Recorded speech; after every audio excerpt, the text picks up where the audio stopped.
قرآني واقعه ده.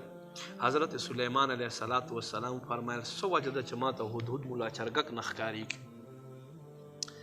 وی ښه که راغو یا خو به دی ما ته خپل عذر بیان کړي او یا به زه سزا ورکړم. څه وخت چې هدهد راغی او ویې کتلو چې حضرت سلیمان علیه السلام په جلال کې دی، نو ده دا خپل وزر راخواره کړه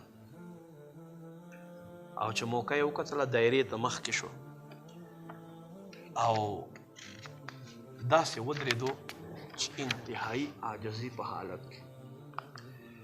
حضرت سلیمان علیه السلام ورته وفرمیل دا ته څه کوې؟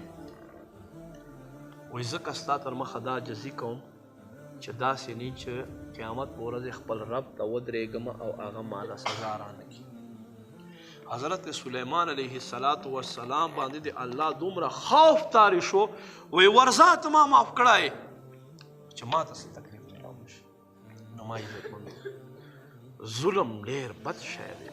مونږ خو وایو ځان ته، خو لږ دې سوچ وکړو. بلا وجه د چا سره خوله ووهله دا هم ظلم دی.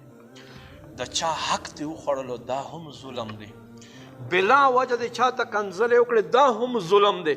بلا وجه د څوک بېعزته کړو دا هم ظلم دی. زمونږ خولې هم ور خو نشته که نه، بس هر وخت کولاوي پرې غږېږو چې څه پرې ځي او څه پرې راځي پروا نه. بهرحال ما عزتمندو وایي پہلے تولو بعد میں بولو. الحمدللہ تبلیغ قرآن و سنت غیر سیاسی تحریک یو عالمگیر تحریک دعوت اسلامی چې هغې مقصد منم کوشش میں کنم خود را و تمام دنیا اصلاح را کند چې ما د خپل ځان او د کل دنیا خلکو اصلاح کوشش کول دی. الحمدلله دې په سلسله کې مونږ راغونډ شوي هرې جمعې په ورځې باندې د فیضان مدینه نه 3 ورځو مدني قافله وځي.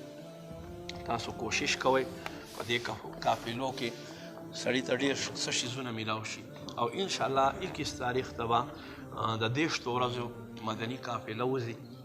سفر به کوي زمونږ پوره KPK کې هغې دپاره ځان تیار کوي او قافلو کې سفر وکړي. انشاءالله هر سړی ځان ښه کول غواړي خو موږ سره د ځان ښه جوړولو اسباب نشته او الحمدلله هغه اسباب چې دي هغه دعوت اسلامي په ماحول کې دي چې څنګه تاسو اوس د نصیحت نه ډک نوې ښایسته خبرې مه اورئ.